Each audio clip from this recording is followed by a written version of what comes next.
Hola, hoy día vamos a ver el tema de imagenología en odontología. La idea es que podamos tener un acercamiento de lo que es la imagenología en todos los ámbitos del quehacer odontológico. Así podemos comenzar con la aparición de los rayos X descubiertos por Röntgen en 1895, el cual estuvo experimentando con tubos de rayos catódicos y cristales bario, plata, cianuro y descubrió unos rayos desconocidos a los cuales les llamó rayos X. La aplicación que tuvo inmediata es que se pudo imprimir una imagen de algo que no podíamos ver. Y así surgió la primera radiografía, que fue de la mano de la señora de Röntgen en el mismo año, en 1895. Al comienzo, sin embargo, se necesitaban mucho tiempo de exposición para poder imprimir la imagen en el receptor, que sería la película. Desde ese entonces, ya en el mismo año, se obtuvo la primera radiografía dental. Ahí la podemos ver en una forma bien rudimentaria, pero que podemos apreciar estructuras dentarias, y con ello se observó rápidamente que era beneficioso y complementario para el diagnóstico dental.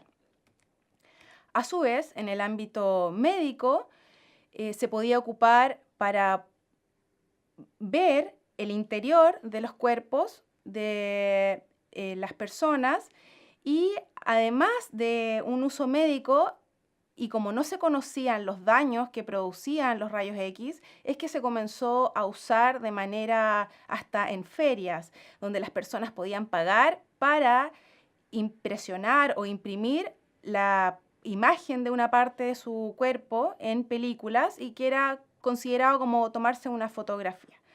Con el pasar del tiempo se fueron dando cuenta que esto era dañino. Así entonces, podemos decir que la radiología es la especialidad que permite el estudio del cuerpo mediante rayos X. Actualmente se ha ampliado el término de radiología a imagenología, ya que podemos obtener el diagnóstico mediante imágenes, no solamente a través del uso de rayos X, sino que de otras tecnologías. Y por lo tanto, la imagenología comprende el estudio del cuerpo mediante rayos X, además métodos de ultrasonidos, campos magnéticos, entre otros, utilizando las imágenes para establecer un diagnóstico y pronóstico de las enfermedades. Estas imágenes nos pueden llevar a un diagnóstico, nos pueden dar un diagnóstico, y van a ser exámenes complementarios que nos van a, como su nombre lo dice, complementar el diagnóstico clínico o llevarnos definitivamente a un diagnóstico más acertado. A través de los años, desde el inicio y desde el descubrimiento de los rayos X con Röntgen en 1895 a la actualidad, es que han podido evolucionar en el campo médico con distintos tipos de exámenes. Sin embargo, el tubo de rayos X, como lo conocemos desde un principio, no ha variado.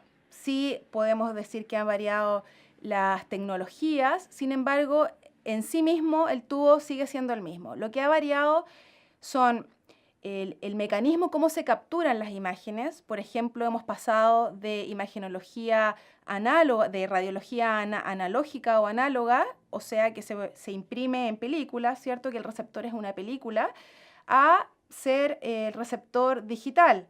Y también con el tiempo fueron apareciendo otras tecnologías, como la medicina nuclear ya en las décadas de 1950, los exámenes de ultrasonido. Luego, en la década de 1970, comenzó el estudio con tomografías computarizadas o computadas, y luego con resonancias magnéticas. A la actualidad hemos llegado, como les dije, a la tecnología digital, lo cual ha hecho que el estudio vaya supliendo estas imágenes que se podían obtener físicas a tecnologías ya de imágenes digitales. Si bien tenemos que definir lo que es una radiografía. La radiografía es una imagen bidimensional de una estructura tridimensional, compuesta por líneas y áreas de distinto índice absorcional, en la que intervienen fenómenos absorcionales, proyeccionales y distorsionales. Esto es una imagen en 2 dimensiones de una estructura que tiene 3 dimensiones. Y en la radiografía podemos identificar ciertas líneas y áreas de distinto índice absorcional, esto es de distintas tonalidades, y vamos a ir desde lo más blanco a lo más gris, dependiendo del tejido o de la estructura que se esté radiografiando.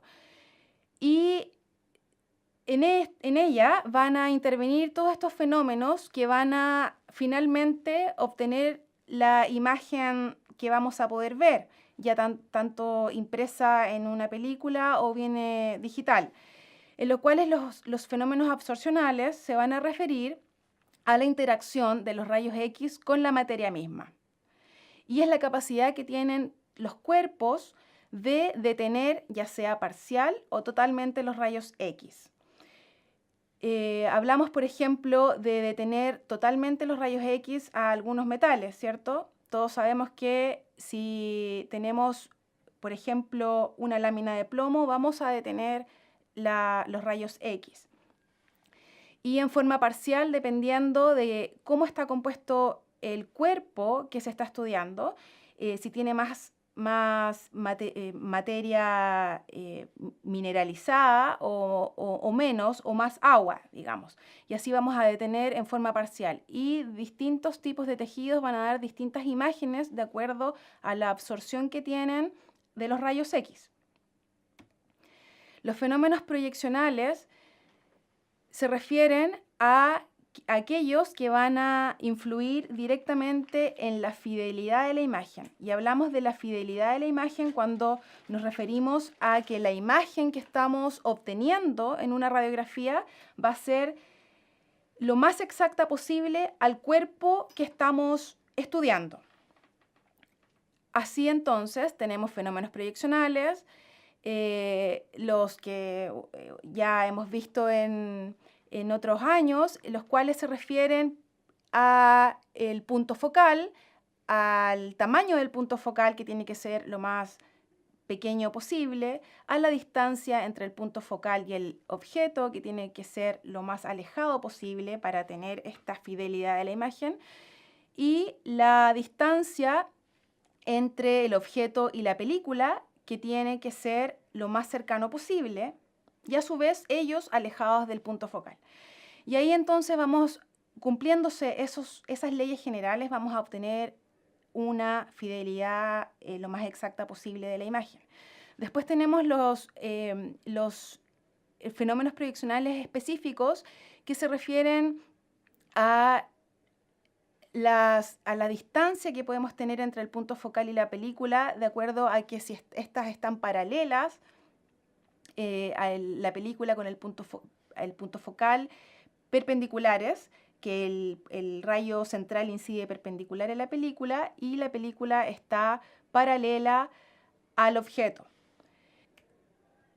Los fenómenos distorsionales se refieren a que en todas las imágenes bidimensionales de una radiografía convencional vamos a tener distorsiones por amplitud, o sea que inherente en una radiografía vamos a tener una imagen más amplia de lo que es el cuerpo propiamente tal, y tendríamos que alejar al infinito el punto focal para tener una dimensión exacta de la estructura estudiada. La distorsión vertical se refiere a imágenes elongadas, y esto se da en la cavidad bucal cuando tomamos radiografías periapicales. En cuanto sabemos que la anatomía propia de los maxilares nos impiden dejar paralela la película al objeto, en este caso los dientes, por lo tanto tienen ciertas angulaciones entre ellas, no están paralelas. Y esto nos da distorsiones en cuanto a la longitud del objeto, o sea, del diente. Y podemos tener distorsiones verticales, que podemos tener estructuras o dientes elongados o estructuras o dientes más cortos, que sería escorzados. Y las distorsiones horizontales se dan cuando tenemos estas variantes de la angulación horizontal cuando tomamos una radiografía, y en ese aspecto podemos ver, por ejemplo, las caras proximales de los dientes solapadas o superpuestas. La radiografía análoga, para su obtención, requiere de uso de películas radiográficas que deben ser procesadas mediante revelado, y eso es lo que hemos hecho durante muchos años desde el inicio de la radiología.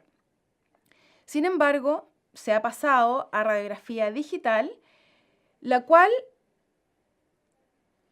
el equipo de rayos es el mismo, sin embargo, lo que cambia es el receptor de la imagen, que ya no va a ser una película convencional, sino que va a ser un receptor, el cual va a transformar en una información que vamos a poder ver en un computador, en una pantalla.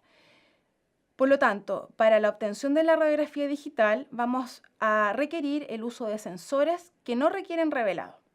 Y así tenemos el término de dígito, que es por donde, del cual deriva la radiografía digital, lo cual significa que es una asignación de valores numéricos binarios a información de diferente índole, para ser interpretado por un sistema computarizado que reconozca este lenguaje numérico utilizando softwares para cada tipo de información.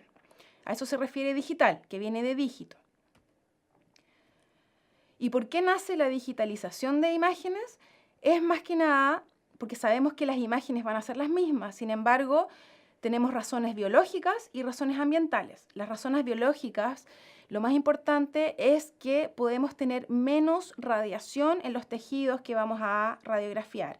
Esto es que vamos a variar el tiempo de exposición, y en los equipos digitales vamos a tener menos tiempo de exposición para obtener la misma imagen. Y las razones ambientales, porque ya no vamos a requerir de líquidos de revelado ni de fijado, por cuanto se tienen que eliminar al medio ambiente y son contaminantes. Ahí tenemos una fotografía de un dentista de tiempos antiguos ya, en los cuales está ahí un paciente y está tomando una radiografía. Y en la actualidad hemos llegado a equipos de distintos diseños y la tecnología digital, donde podemos capturar la imagen y verlo en una pantalla. Desde la primera imagen a la segunda han pasado muchas cosas, y recién con el uso en la medicina de los rayos X se pudo ir viendo también los efectos dañinos y deleterios en la materia y en el tejido vivo. Y por tanto también se han tomado resguardos en cuanto a la protección radiológica de las personas, del operador y del paciente. Esto entonces sería la radiología intraoral, lo cual no ha variado desde el inicio en el tubo mismo de rayos, sino que lo que ha variado es el receptor de la imagen. Las radiografías intraorales que podemos ocupar como odontólogos, las más utilizadas son las retroalveolares, y se llaman retroalveolares porque la película o el sensor se coloca por detrás del proceso alveolar, ¿cierto?, de los dientes. Y estas pueden ser radiografías periapicales, pueden ser radiografías con técnica paralela o Bidewins. La periapical total se refiere a aquel set de radiografías periapicales que se toman para todos los dientes. También puede ser un set total de radiografías paralelas. Las periapicales, ustedes recuerdan, son aquellas que se obtienen por esta técnica de la bisectriz, ¿cierto? Donde teníamos que el diente, como tiene una angulación específica en el maxilar y la película no puede quedar paralela al diente, se crea una bisectriz entre lo que es el objeto, que sería el diente, y la película, y el rayo central se trata de incidir lo más perpendicular a esa bisectriz creada entre ambos. Y tiene que ser incidiendo en el ápice, en el ápice dentario. Las paralelas, por su parte, no requieren esta ley de la bisectriz porque vamos a colocar la película o el receptor lo más alejado del diente para que quede paralela. Por lo tanto, recuerden que dentro de la ley de la proyección, el objeto y el receptor debían quedar lo más cercanos posible. Y para compensar eso vamos a tener que alejar el punto focal. Y ahí entonces es que está el uso de los equipos de rayos intraorales con el cono largo, o alejamos el punto focal. Y las Bite-Wings son aquellas que también se colocan por la parte retroalveolar, por palatino o lingual, y vamos a obtener imágenes lo más paralelas. Es muy parecido a una técnica paralela, pero vamos a estudiar coronas y el tercio más coronario de las raíces. Vamos a poder ver en forma más fidedigna la corona dentaria y el nivel óseo marginal. Las técnicas oclusales, que también son intraorales, hay de distintas técnicas, y podemos tener aquellas estrictas donde el rayo central va a incidir en 90 grados o perpendicular a la película. Por tanto, en el maxilar, en la mandíbula, se va a tomar con la película mordiéndola, ¿cierto? Y el rayo central perpendicular a ella incidiendo desde el cuello. Para el maxilar ya no se usa la técnica estricta, porque para poder incidir en forma perpendicular hay que pasar por el globo ocular, y hay que poner mucho tiempo de exposición, por lo tanto hay mayor daño biológico. Es tanto así que para el maxilar se ocupan las técnicas oblicuas y las técnicas panorámicas.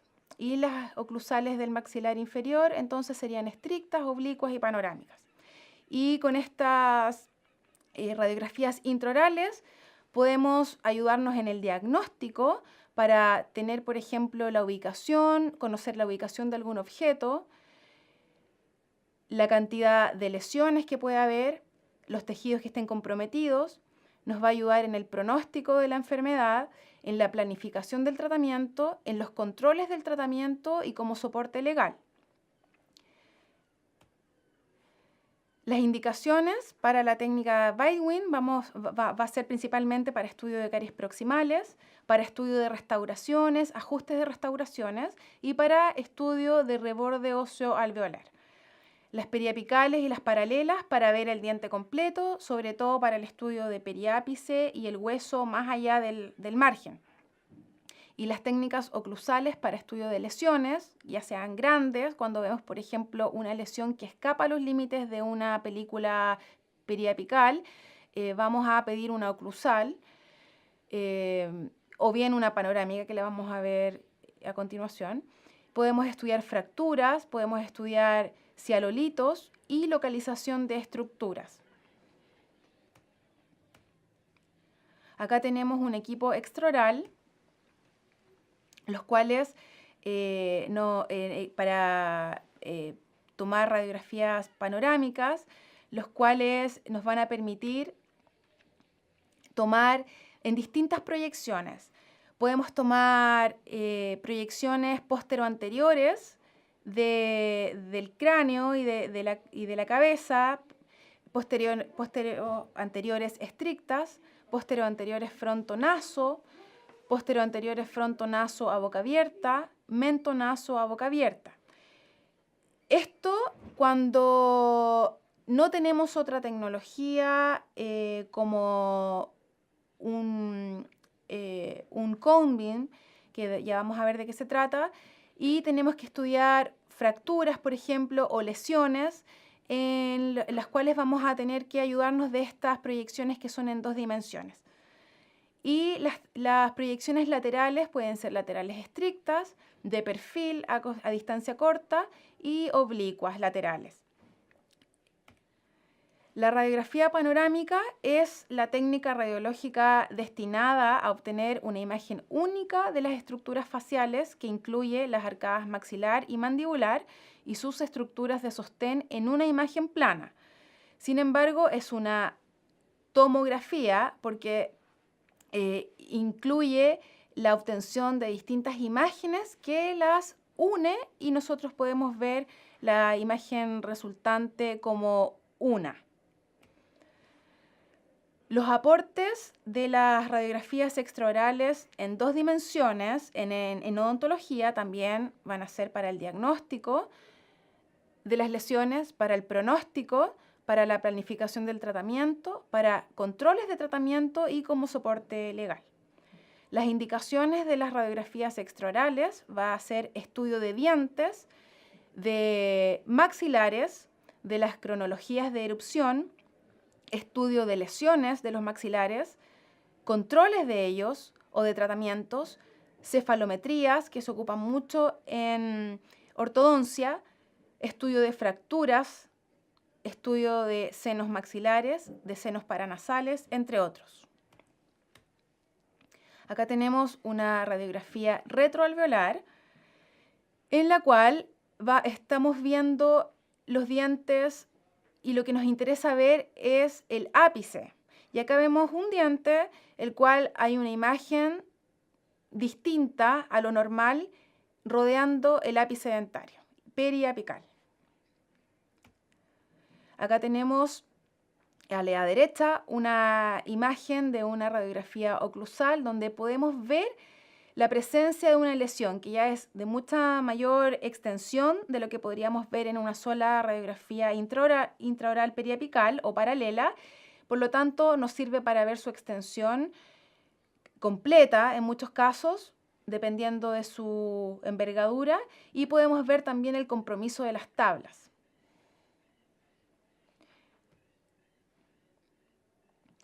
Tenemos acá distintas proyecciones de radiografías periapicales de distintos sectores, sector posterior, sector anterior, y acá podemos estudiar los dientes por completo, ver la anatomía, ver el nivel óseo, ver lesiones que estén en los dientes.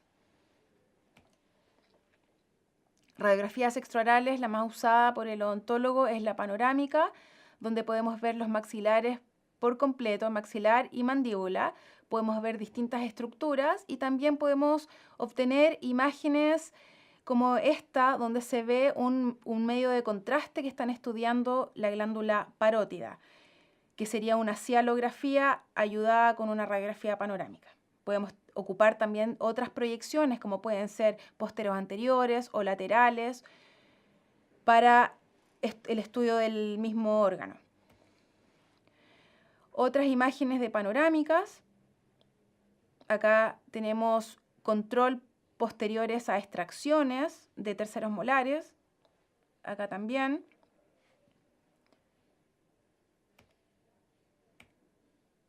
Radiografías laterales para estudios de ortodoncia, para estudio de lesiones, para estudio de vía aérea. Y acá podemos ver una imagen de algo que no debería estar ahí, ¿cierto? Que es una estructura, al parecer, de densidad dentaria. Proyecciones posteriores anteriores de cráneo. La proyección posterior anterior mento-naso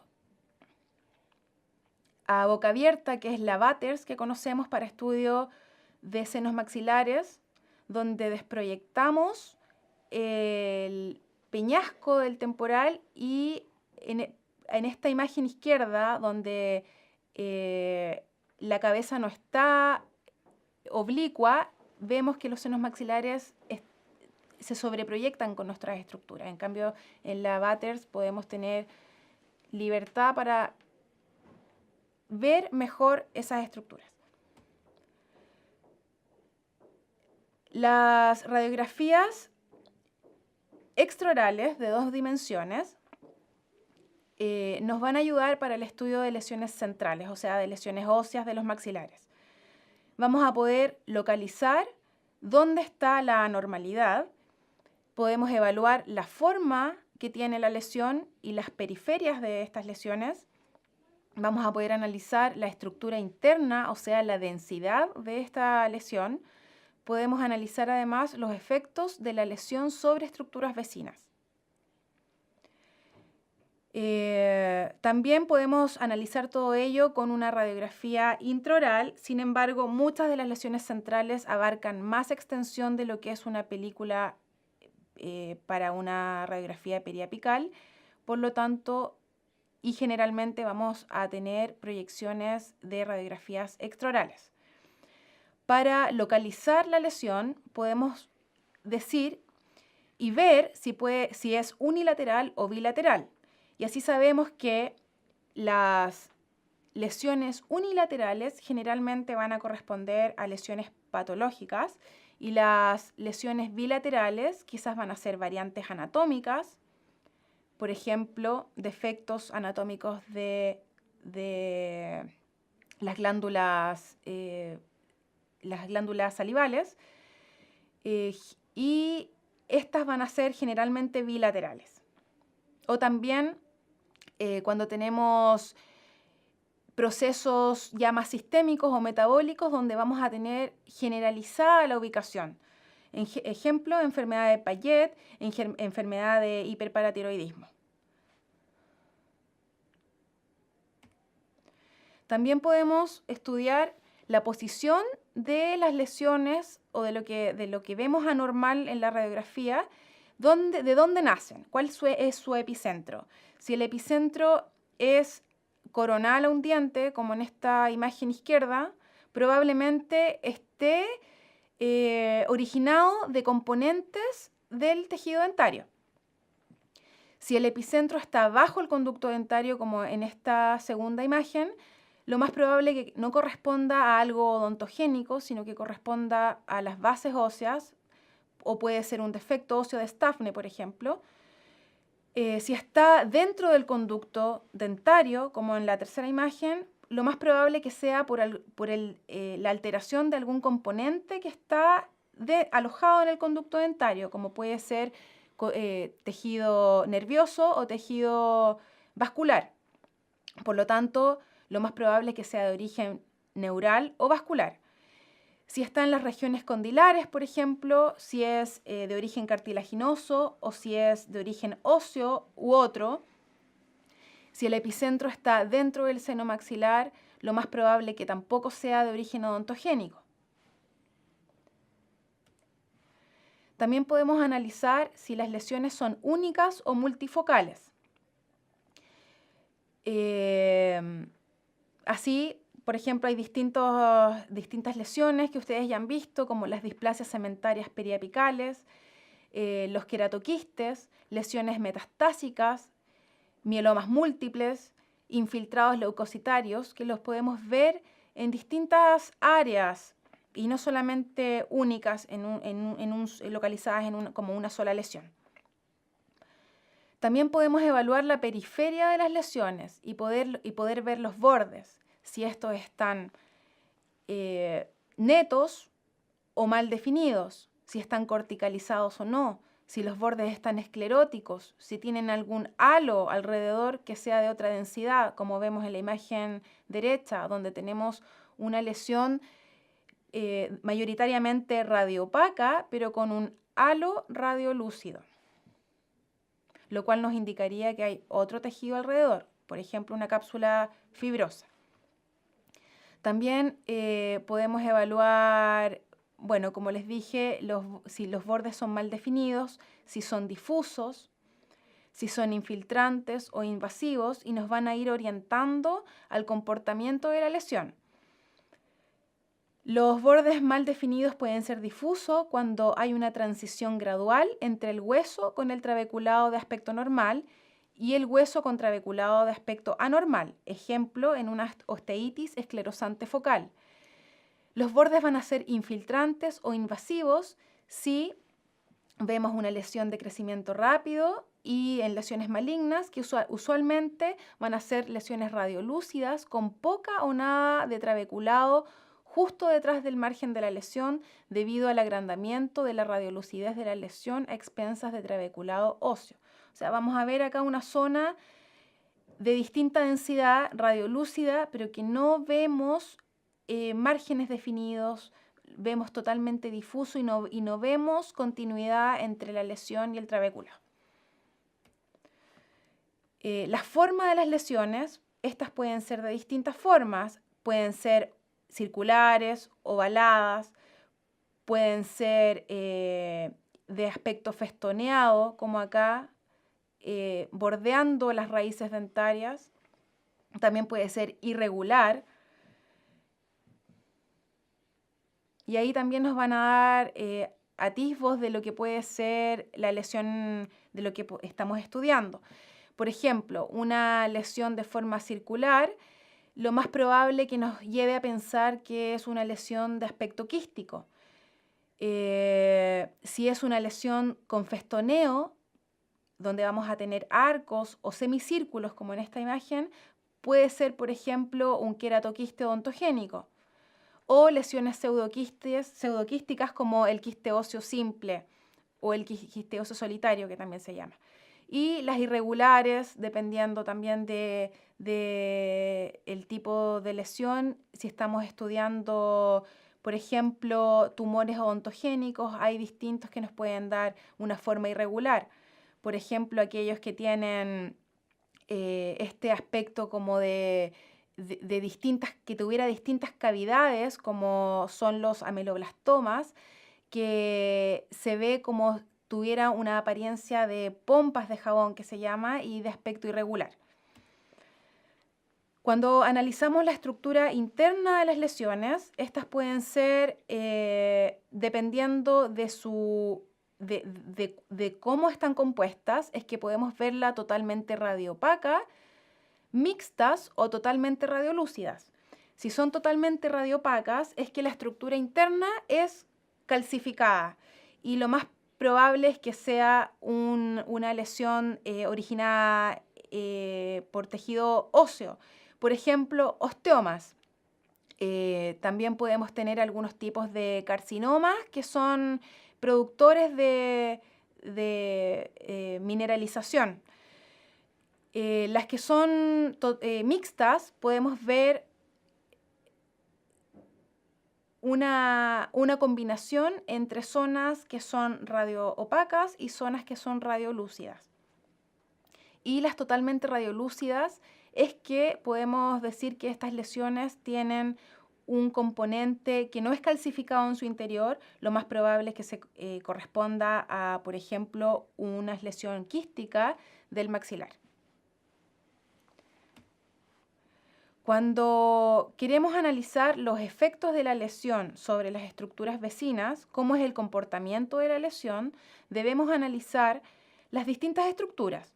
Vamos a analizar los dientes, la lámina dura que rodea los dientes, el espacio periodontal, donde va el ligamento periodontal.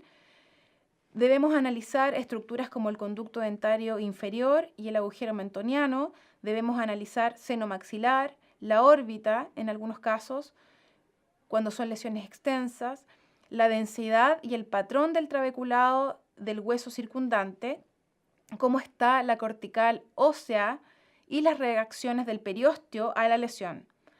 Debemos determinar si la estructura calcificada está dentro de la lesión, si forma parte de la lesión o está en otro lugar y se está proyectando a los tejidos que estamos viendo en la imagen. Recordemos que son imágenes bidimensionales y que hay sobreproyección de todas las estructuras por donde pasa el rayo. Si analizamos los dientes, debemos analizar si hay desplazamiento de los dientes, si el crecimiento ha sido lento, por ejemplo, el desplazamiento de los dientes va a ser en forma gradual. También podemos ver si invaden espacios y considerar la dirección del desplazamiento. Para el estudio del espacio periodontal debemos fijarnos en cómo es el grosor de este espacio periodontal, si es que está engrosado, si es que está disminuido. Es importante también observar si este grosor del espacio periodontal es uniforme o no, si se ensancha en una zona y en otra no, o si es irregular, y si la lámina dura está presente. Por ejemplo, en muchos movimientos ortodóncicos donde la lámina dura no la vamos a ver. Debemos analizar además la densidad del hueso circundante y el patrón del trabeculado. Tenemos hueso reactivo en las periferias de alguna lesión. Este hueso puede estar corticalizado o esclerótico y por lo general habla de una lesión de crecimiento lento y benigno. El conducto dentario inferior y el agujero mentoniano también pueden presentar cambios, pueden estar desplazados ante la presencia de una lesión que los rechaza, pueden estar desplazados en dirección superior, pueden estar ensanchados con conservación de la cortical del conducto y ensanchados en forma irregular con destrucción de la cortical. Y ahí nos va a ir orientando al comportamiento de la lesión, si es un comportamiento más bien reaccional, si es un comportamiento de una lesión benigna o de una neoplasia maligna. La cortical ósea externa y las reacciones del periósteo también podemos verlas en las radiografías y así podemos, por ejemplo, ver cómo es el crecimiento a nivel de estas zonas. Si produce expansión de las corticales externas o si hay conservación de esta o si hay crecimientos lineales paralelos a las corticales óseas, por ejemplo, al borde mandibular inferior, crecimientos, por ejemplo, en capas de cebollas, donde se ve aposición lineal que podría corresponder a una consecuencia de una lesión inflamatoria, por ejemplo, de osteomielitis. También podríamos verla en algunos casos de lesiones malignas.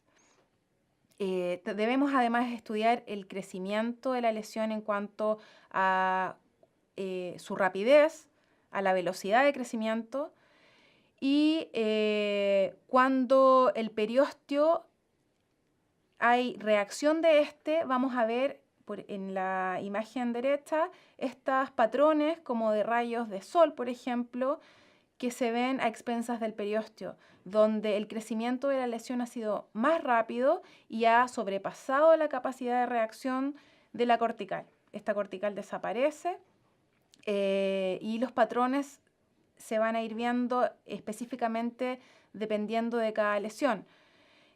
Muchas veces corresponden a lesiones malignas o a metástasis también, a sarcomas óseos. Luego de las radiografías convencionales, donde tenemos imágenes bidimensionales que nos ayudan mucho, sin embargo, ante la presencia de lesiones de gran magnitud, donde debemos estudiarlas en las 3 dimensiones, o traumatismos de los maxilares, debemos tener otros exámenes que nos ayuden a poder ver en forma más fidedigna lo que está pasando y así entonces podemos ayudarnos de las tomografías computarizadas. Puede ser la tomografía médica o las tomografías que se ocupan para la área maxilofacial. La tomografía computarizada médica, su principio básico es que la estructura interna de un objeto puede ser reconstruido a partir de múltiples proyecciones de este objeto. Y así entonces, han surgido distintas tecnologías con el tiempo, en el cual tenemos imágenes que van cortando al cuerpo que se está estudiando y vamos después uniendo estas imágenes y así poder obtener una imagen en 3 dimensiones de todos los cortes que se han podido realizar. Las ventajas de las tomografías es que el examen es rápido, tiene un mayor rendimiento en la evaluación de morfología de las estructuras óseas versus una imagen en 2 dimensiones, en una radiología convencional, y tiene alta resolución espacial y posible análisis volumétrico de las estructuras. La tomografía computada en las aplicaciones que tenemos para la cabeza y cuello es que podemos analizar tridimensionalmente el compromiso anatómico de lesiones inflamatorias, neoplásicas, traumáticas y de malformaciones congénitas. Para el ámbito maxilofacial y el estudio de lesiones de cabeza y cuello, la tomografía computada se elige para la sospecha de lesiones de origen inflamatorio más que de lesiones neoplásicas. Sin embargo, por el costo mayor de una resonancia magnética, que es de preferencia para lesiones neoplásicas, es que muchas veces se pide la tomografía computada, pero debería ser el ideal una resonancia magnética. Sin embargo, como acá dice, podemos estudiar distintos tipos de lesiones y lesiones inflamatorias, neoplásicas, traumáticas, malformativas.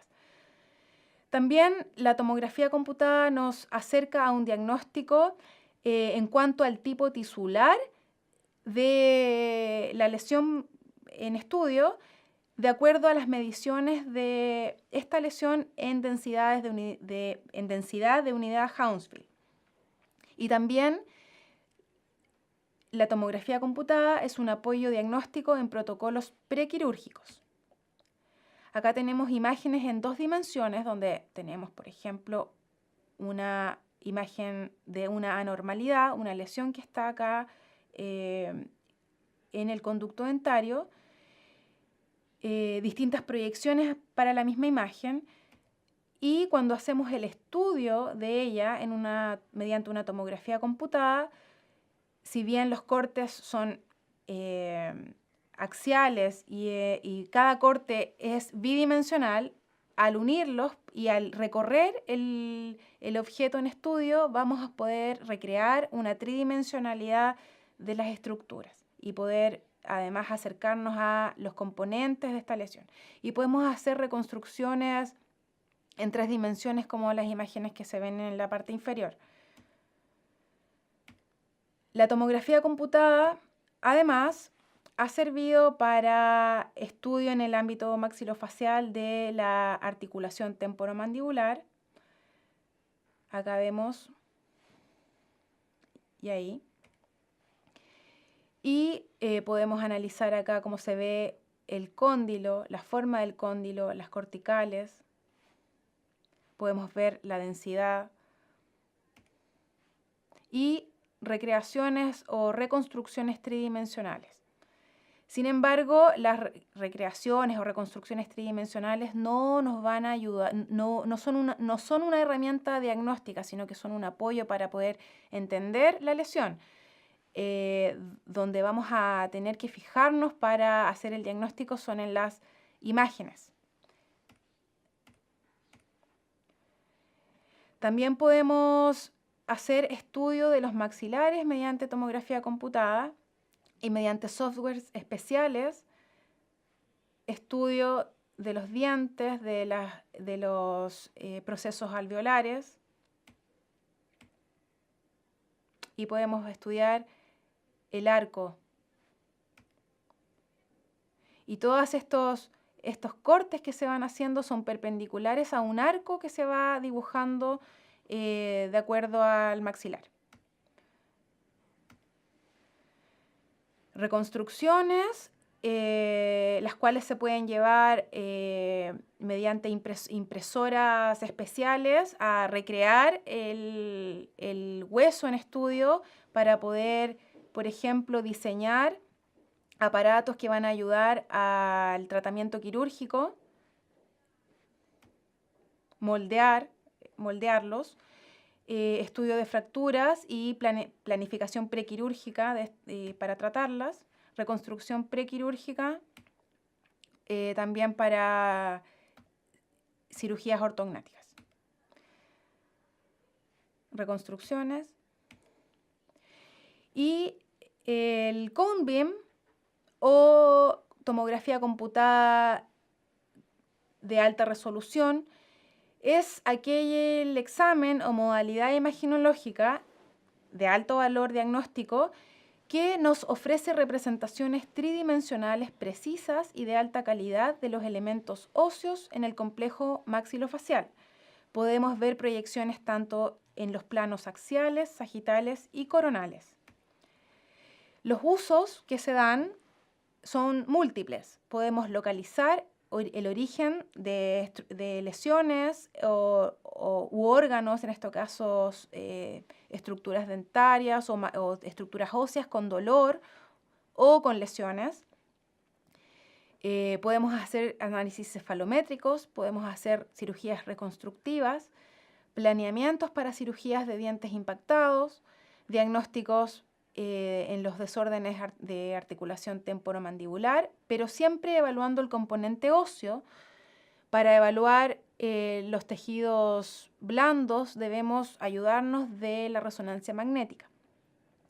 Localización precisa de implantes, evaluación de maxilares, senos paranasales, canales nerviosos y cavidad nasal, detección, medición y tratamiento de tumores de los maxilares, entre otros. Las ventajas de la tomografía computada Cone Beam es que el haz de rayos es distinto a una tomografía médica y es focalizado, por lo tanto reduce la exposición a la radiación de la persona. Una sola exploración puede producir una amplia variedad de vistas y ángulos que pueden ser manipulados para proporcionar una evaluación completa de las estructuras, proporciona mayor información que la simple exploración por radiografía bidimensional y nos da la capacidad para tomar imágenes de hueso, de tejidos blandos al mismo tiempo. Si bien es un examen para estudio de tejidos duros, podemos tener distintas densidades en la imagen y podemos hacer un estudio de los tejidos blandos.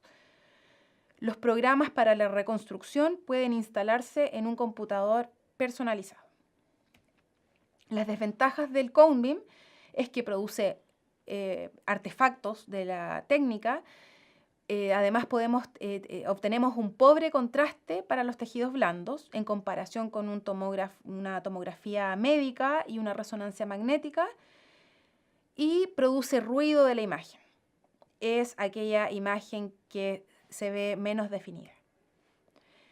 Así, para el estudio de las lesiones de los maxilares y de los tejidos dentarios, podemos hablar de densidades en la tomografía computada Cone Beam. Y así hablamos de estructuras hiperdensas, hipodensas o isodensas. Hiperdensa se entiende por aquella que es de mayor densidad al tejido de alrededor.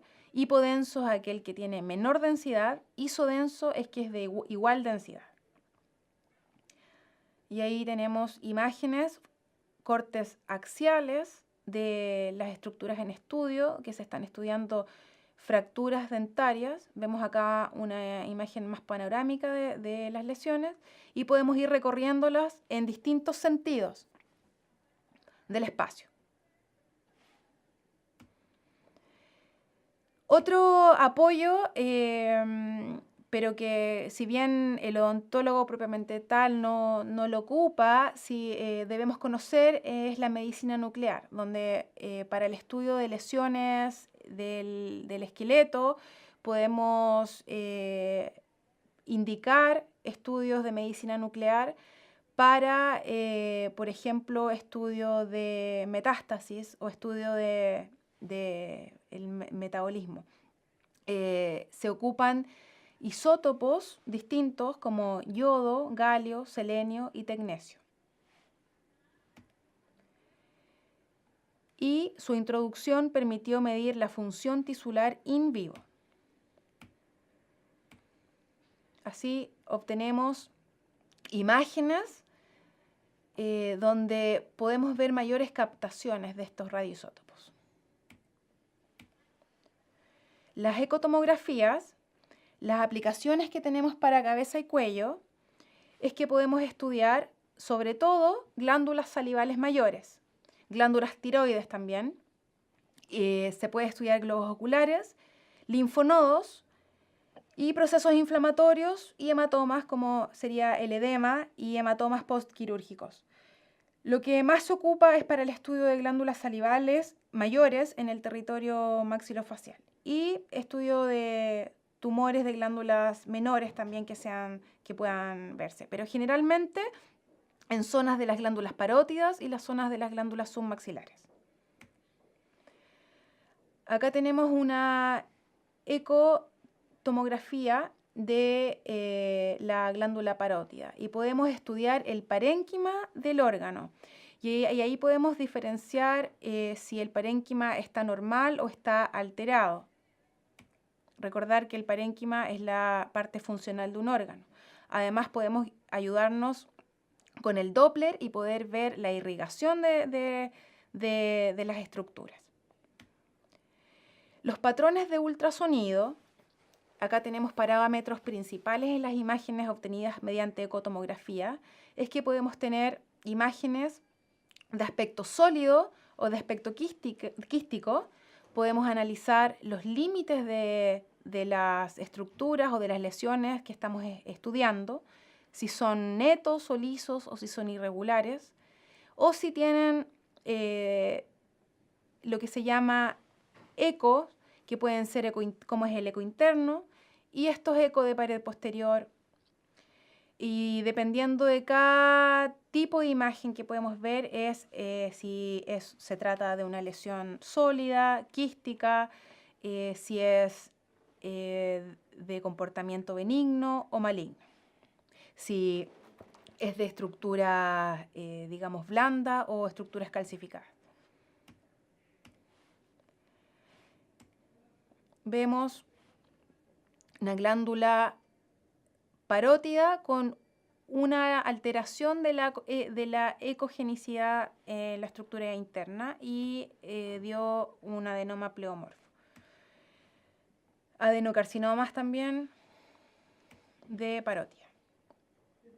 La resonancia magnética, si bien se ocupa mayoritariamente para la parte médica, en la parte maxilofacial podemos indicarla cuando sospechamos de lesiones neoplásicas, sobre todo.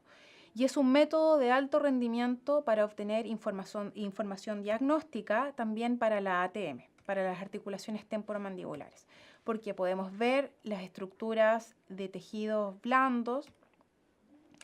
Las ventajas de resonancia magnética son que es un método no invasivo, no se han reportado daños biológicos ya que no ocupa radiación X, la resolución de la imagen es alta, la certeza diagnóstica en relación a la posición discal de las articulaciones temporomandibulares, incluyendo desplazamientos rotacionales, podemos ver imágenes pseudodinámicas de la articulación y no ocupa radiación ionizante.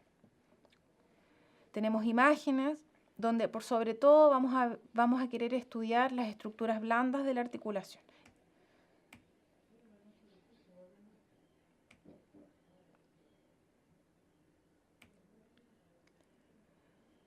Dependiendo también, no es la misma imagen que vemos en la tomografía computada y el tecnólogo médico nos va a tener que indicar cómo se hizo el examen para poder interpretarlo.